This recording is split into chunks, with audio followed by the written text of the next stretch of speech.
Ken Reagan. And Reagan pitted, and it puts Harry Gant back in front with Bobby Hillen in second. Running third, Davey Allison. Fourth, Benny Parsons. Fifth, Kyle Petty. Going sixth, Tim Richmond. Seventh, Bodine. Eighth, Yarborough. Ninth, Morgan Shepherd. 10th, Rick Wilson. As we get the green and go at it another time. You mentioned at the top of the show that Bobby Hillen Jr. might be a dark horse in this race. He was your favorite as far as a dark horse was concerned, Ken, and certainly he's had an awfully good run. But here's trouble. He's in the wall. Walter with no place to go. Bodine getting hit. Gant spinning down the back straightaway. He may get tagged again.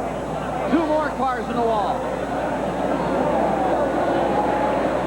Something happened with that black car up in front is where it all began. It looked like something broke. The car just hooked into Gant, and the Hal Needham, number 33, the Burt Reynolds Hal Needham car, is destroyed. Racing back to the flag. Davey Allison in the lead. Bobby Hillen second to the line, Benny Parsons third, and Tim Richmond fourth. Phil Parsons was running on the inside of Gant on the restart. Of course, Phil had some problems earlier in a green flag pit stop and was a couple of laps down at least.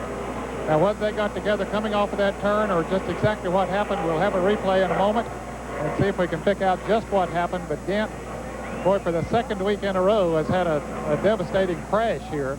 He was involved in the crash with you last week, Neil. Yeah, that was hard to tell. That looked like it was halfway down the back straightaway on the straight part of the track. Looked like something happened and the car just turned. It might be that he got tapped from the rear. Let's see if we can see. As they come off of the turn, you can see Phil Parsons down on the inside. It doesn't look like they touched. Bobby Hillen is very close to Gant on the rear. He might, from this angle, it's hard to say whether he touched him or not, but the Gant definitely got, yes, I believe he did, because Gant definitely got out of shape, hit Phil.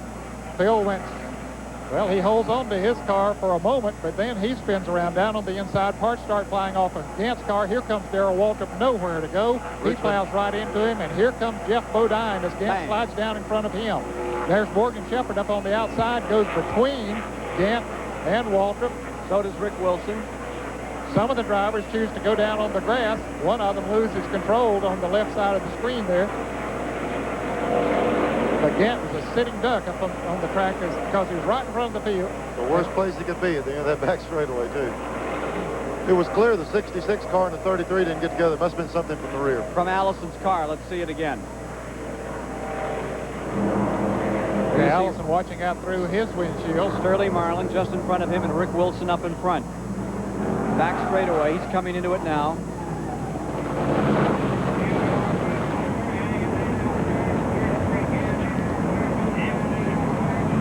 Very hard to discern anything from that angle. Yeah, they were already spinning in every direction when Allison got to them. He was fortunate that it opened up in front of him, and he was able to move right on through. Found the eye of the needle and was able to continue. Here's Mike. And here's Bill Elliott and Dale Earnhardt, and neither of them would like to be here at the moment. Bill, you look like you were pedaling upstream all day. Well, I think from the time the flag fell, I went downhill from that point on. I just never could get nothing going. The car didn't run that good. It didn't handle that good. It just, nothing worked. We ended up having we ran out of gas. We went right back out, had a flat, came right back in, lost the lap. And it was downhill from the time I got in the race car this morning. Well, what would change so much from qualifying to the race setup? Well, not really that much. It wasn't that bad, but just it seemed like everything went wrong. Everything that could go wrong went wrong. Do you think the heat and maybe fatigue has anything to do with all these spins we seem to be having here? I think it's some crazy people on a racetrack. That's Bill Elliott. Here's Dale Earnhardt. You're supposed to be out there dueling Bodine for the win like at Daytona. At least that's the script that Squire was writing upstairs 10 minutes ago. What happened?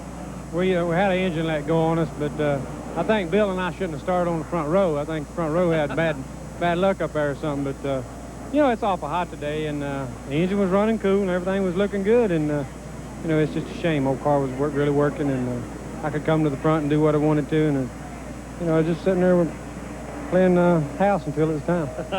Now, Bill was talking about some crazy driving. Did you see any of that out your windshield or rearview mirror? I tell you, it looked like a bunch of rookies out there. Oh, now, come on. Now, were you one of them? You're up there battling for the lead along with the rest of them. I mean, when one guy starts doing this, does everybody have to do it to keep a piece of the front of the pack?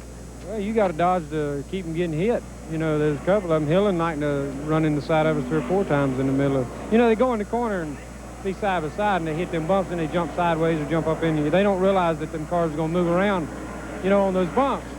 And they just drive it on in there anyway. But they're lucky they not had some more wrecks up there in the front. The lead pack's running really fast, and you know, just hey, what happened to us? I wish we could have been there to the end. Let's go down to Chris. Take it. Okay, I'm down here in the pits with Doug Richard, Davey Allison's crew chief. You guys are up front. What about the kid? Does he have enough fuel? Can he go to the checkered flag? And can he hang on to that #1 position? Well, he's got plenty of fuel to go rest away, Chris. And we made a tire stagger adjustment on the last stop, which should sincerely pick that car up from what he was telling us it was doing. So he feels real comfortable.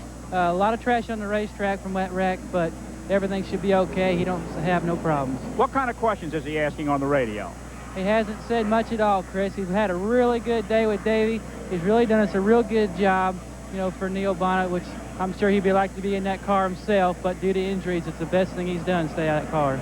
Okay, Doug, thanks very much. And Neil Bonnet probably has a comment on that.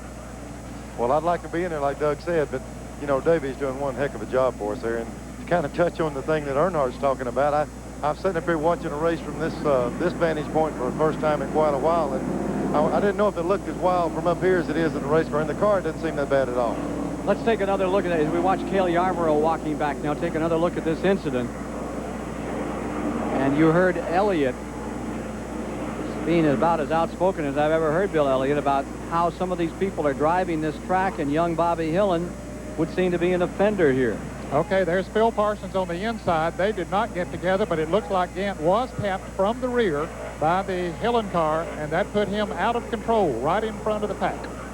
And Ken, in the wreck that Neil Bonnet was involved in last week, of course, they were about to race back to the flag. Richard Petty was very outspoken about, on radio there, about some of the driving that was going on the racetrack. He didn't name any particular individual, but he was very concerned about it.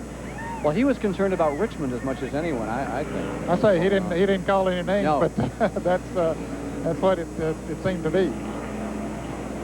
There's a lot of competition out there today. There's a lot of drivers that have a lot of good automobiles, and they're driving them to the limit. Harry Gant's car destroyed for still another week on this tough $14 million tour. More of the action in a moment.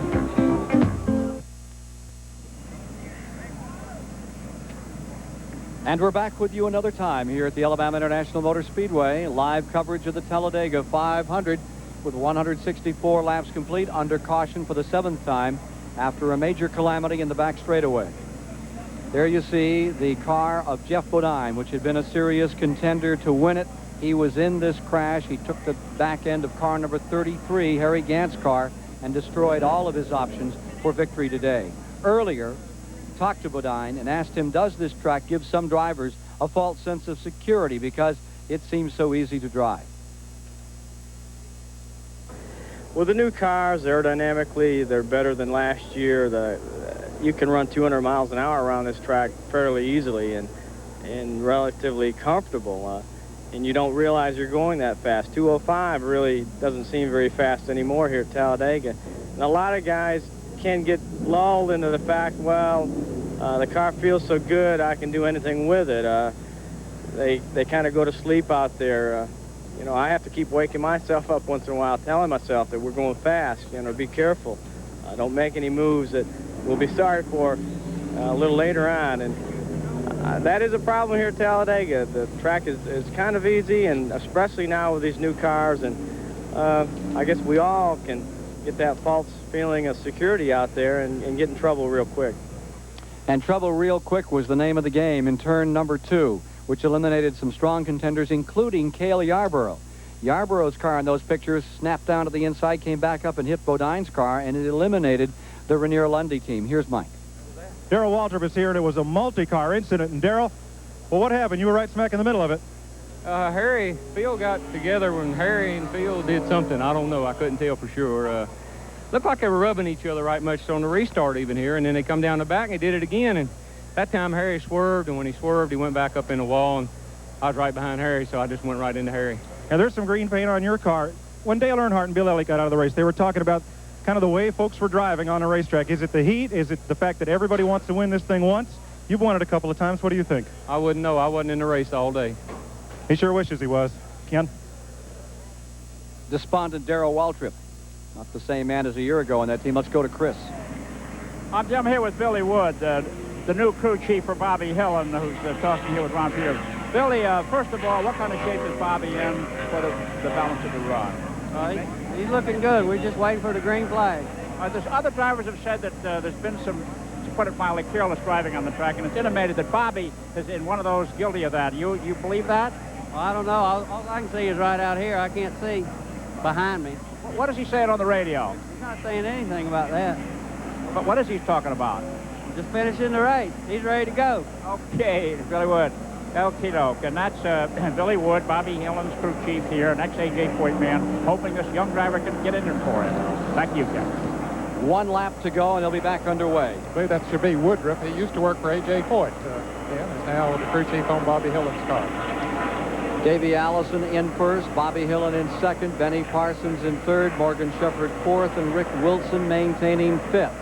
As we get ready to go back under the green flag, and when we do, we'll be at the 167-lap juncture with 21 laps to go. Let's take a look at Harry Gant's car. Wow, not much left of that. You're talking about juncture. How about junkyard? Because that may be where most of this car is headed. The front is smacked up, and the back likewise as well. You can see where Darrell Waltrip ran into the back of him, and only all this bumper and roll cage structure within saved the rest of the car. The driver's compartment, as we walked past, you noticed, is undamaged, and that's the big safety factor of NASCAR racing. Harry Gant coming out of that unscathed after a terrible crash in turn number 2. Boy, he's had his share of crashes that look just plain awful this year. That one at Pocono earlier was as bad as the one you had at Pocono a week ago. That car they just cut up. I just noticed Richmond's car. I might have missed it earlier, but the entire windshield has been retaped in his car. I don't know if he had a problem in that accident or not. Darting in between cars. I think Allison's right where he wants to be. He's trying to work himself a little further up. He doesn't want to be in 4th position on the last lap. I think that's too far back. Well, he's pulling up on Sterling Marlin now. Rusty's got that thing in 2nd place. Yeah, looking good right there. Sterling Marlin. And one thing about that car's working good on the outside. It seemed like earlier that the place to be was on the inside, but that 15 car is working good on the high side. White flag coming out. Well, white flag, a persistent dozen come down the line. Hillen first, Wallace second, then they're 3 wide for 3rd position. Allison trying, Allison gets turned sideways by Sterling Marlin. He slams into them. 4-car wreck at the finish. They got to race to the line. Meanwhile, they're going to race to the line to decide it here this afternoon.